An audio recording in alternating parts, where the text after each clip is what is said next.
तो जो वेव्स के चैप्टर है ना, वेव्स के चैप्टर में इतनी लंबी चौड़ी कहानी नहीं है, सही है। जैसे कि आपको पता है कि भाई अगर आप वेवलेंथ मेजर कर रहे हो,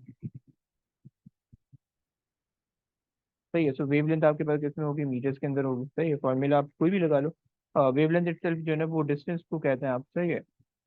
तो डिस्टेंस आपके पास मीटर के अंदर होगा, चाहे बेस यूनिट हो चाहे ड्राइव यूनिट हो, सही है। ये आ गया और ये आ गया।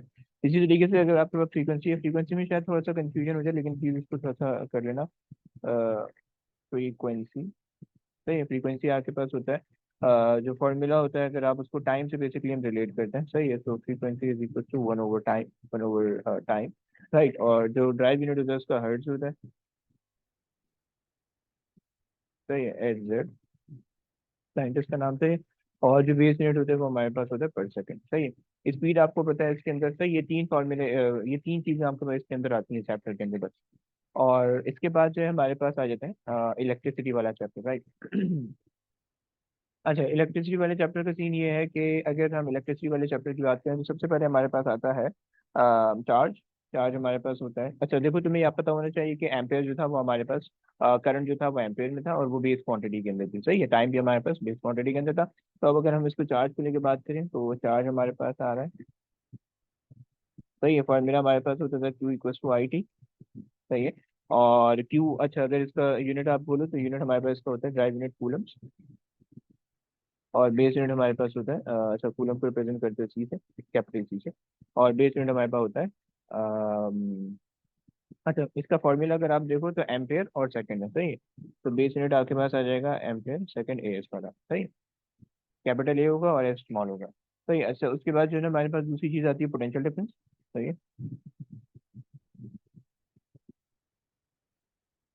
पोटेंशियल डिफरेंस, सही है। पोटेंशियल डिफरेंस के का एक फॉर्मूला तो होता है कि वोल्टेज या potential difference equal to work done over charge, और V equal to I R, ये दो फार्मूले जो है ना ये रिलेट हो सकते हैं इसके, सही है। तीसरा फार्मूला जो है तुम ये भी लगा सकते हो कि power is equal to VI, सही है। तुम तीन फार्मूले से रिलेट कर सकते हो, लेकिन इसके अंदर याद रखना कि इसके अंदर बेहतर ये है कि तुम पहले वाले फार्मूले के साथ रिलेट करो, अरे कि तुम पहले वाले फार्मूले के साथ रिलेट करो, सही। अगर दूसरा वाला फार्मूला या तीसरा वाला फार्मूला लगाओगे तो उसके लिए तुम्हें रेजिस्टेंस, दूसरे वाले फार्मूले के लिए रेजिस्टेंस का यूनिट पता होना चाहिए और तीसरे वाले फार्मूले के लिए पावर का यूनिट पता होना चाहिए, सही। तो पावर तुम मतलब अगर तुम इस फैक्टर को देखो तो सबसे पहले तो तुम ये वाला फार्मूला अप्लाई करो, दूसरा ये वाला, तीसरा ये वाला, सही। अगर उसने कभी कहीं रेजिस्टेंस उनसे निकलवा लिए तो, अदरवाइज नहीं। ये वाला फार्मूला आपने हरगिज नहीं यूज करना वोल्टेज निकालने के लिए, याद रखना प्लीज, सही, क्योंकि नहीं निकलेगा इससे। और इसका हमारे पास जो बेस ड्राइव यूनिट होता है वो हम इसको कहते हैं वोल्ट्स, सही। और जो इसका बेस यूनिट होता है वो बेस यूनिट अब हम निकाल लेते हैं। और वर्क डन हमने बात की थी, वर्क डन हमने बात की थी कि हमारे पास होता था फोर्स मल्टीप्लाई बाय डिस्टेंस, सही है। और फोर्स हमारे पास होता है kg मीटर सेकेंड -2, सही है। और मीटर स्क्वायर हो जाएगा क्योंकि जो है डिस्प्लेसमेंट भी मीटर के अंदर है, सही है। तो ये वर्क डन आ गया। तो वर्क डन की जगह वर्क डन आपने लिख दिया, सही है। और अपॉन चार्ज आपके पास है ए एस की फॉर्म में, तो ए ऊपर चले जाएगा, एम्पेयर -1 और एस -3 हो जाएगा, सही। kg m² एस -3 और ए -1, सही है। इसमें तो कोई मसला नहीं है। भैया मैं आपका एरो यहाँ छूट गया, प्लीज अपना एरो भी ले जाओ। या एक मिनट को मैं डालता हूँ, हट गया, हट गया। ओके, सही है। तो अब उसके बाद हमारे पास ये है कि वर्क डन हो गया, अच्छा। वर्क डन का वैसे हमने ये निकाला हुआ था, सही है। तो वो आपने इसको रिमूव कर दिया। अच्छा आगे चलते हैं थोड़ा सा।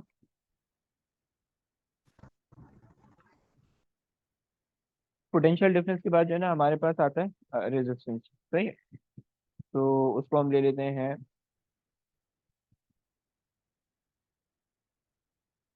रेजिस्टेंस, सही। और रेजिस्टेंस के लिए तुम जो फॉर्मूला इस्तेमाल करोगे वो तुम्हारे पास आएगा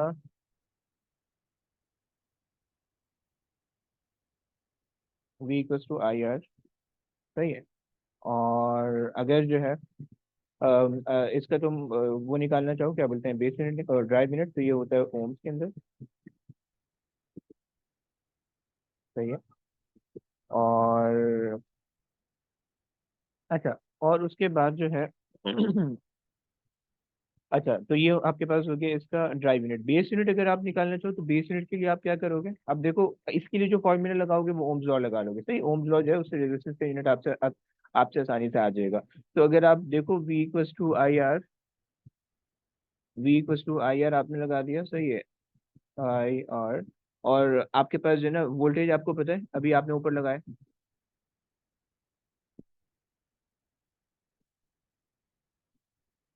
के G metre square second negative three A negative one, सही है। ये आपके पास आ गया वोल्टेज, और आई आपके पास आ जाएगा करंट, और आर आपके पास है रेजिस्टेंस। आई आपके पास जो एम्पियर है उसको आप यहाँ नीचे डिवाइड कर दो, सो ए आ जाएगा। जब वो ऊपर जाएगा तो नेगेटिव टू हो जाएगा, राइट। सो आपने M square S negative three A negative one, सही, सॉरी ए नेगेटिव टू, सही। बच्चों इसमें कोई मसला, किसी भी बच्चे को कोई मसला प्लीज बताओ। लो। चलो गुड है, नहीं। सही हो गया, very good very good very good. चलिए आगे चलते हैं। अच्छा, अगली चीज हमारे पास है, हमने पोटेंशियल डिफरेंस देखी, एक और चीज होती है जिसको हम कहते हैं रेजिस्टिविटी, सही है। तो रेजिस्टिविटी हम कहते हैं resistivity, सही। रेजिस्टिविटी का फॉर्मूला आपके पास होता है resistance is equal to rho L over A, सही। You can make rho the subject, सही है। So you will end up having rho is equal to R A over L, right. तो अगर आप इसमें रेजिस्टेंस, अच्छा, और इसका जो फॉर्मूला होता है वो हमारे पास होता है ओम्स मीटर, सही है, ओम मीटर, सही।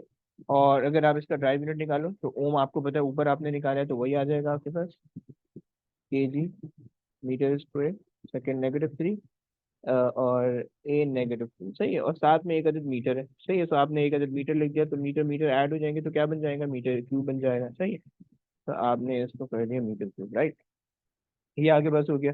रेजिस्टिविटी हमने देख ली। पावर का फॉर्मूला अगर आप इस मतलब यहाँ पे जो पावर है वो अगर आप करंट वाली पावर देखो, यानी इलेक्ट्रिसिटी वाली पावर, तो उसका फॉर्मूला डिफरेंट है लेकिन यूनिट सेम आना चाहिए, सही।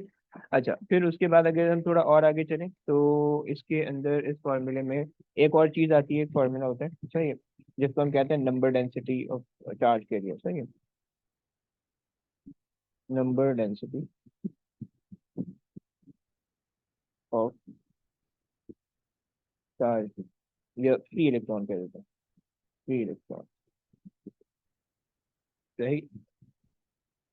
तो number density of free electron, इसका फॉर्मूला जो रिलेट होता है वो इस तरह से होता है, I is equal to N A Q V, सही है। और जो इसका बेस यूनिट होता है वही इसका ड्राइव यूनिट भी होता है, सही है। तो पहले बेस यूनिट निकाल लेते हैं फिर उसके बाद ड्राइव यूनिट भी लिख लेंगे।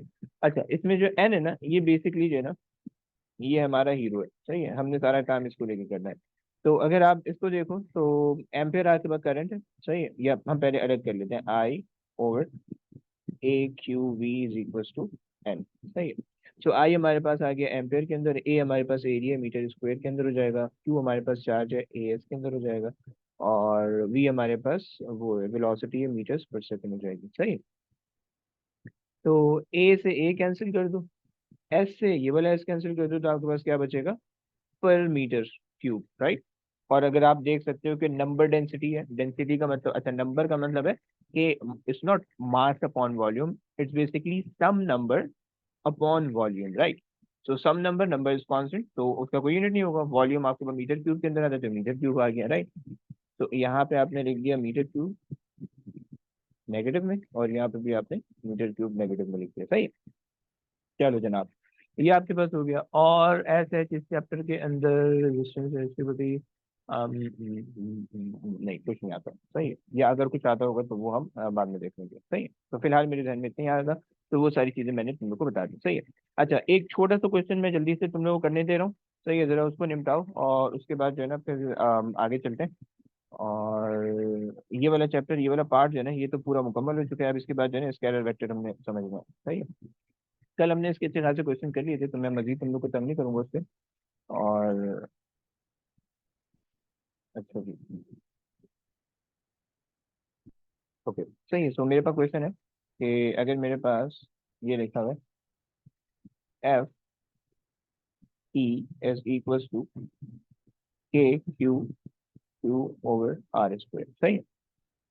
मैं तुमसे बोल रहा हूँ कि मेरे पास जो है ना एफ बेसिकली इलेक्ट्रिक फोर्स है,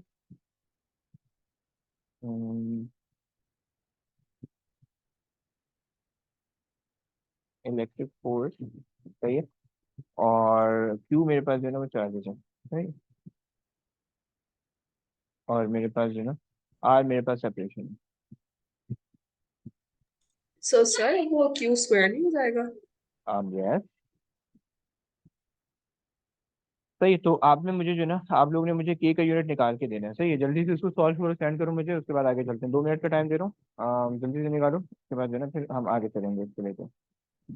अगर तुम लोग ने सॉल्व ट्राई किया है तो जरा देख लो, यहाँ पे तुम लोग ने जो है ना इलेक्ट्रिक फोर्स को इधर कर दिया है, मल्टीप्लाई बाय आर कर दिया है। सही है। और उसके बाद आर स्क्वायर है, सही है, divided by Q times Q, सही है, इज इक्वल टू के। सही है।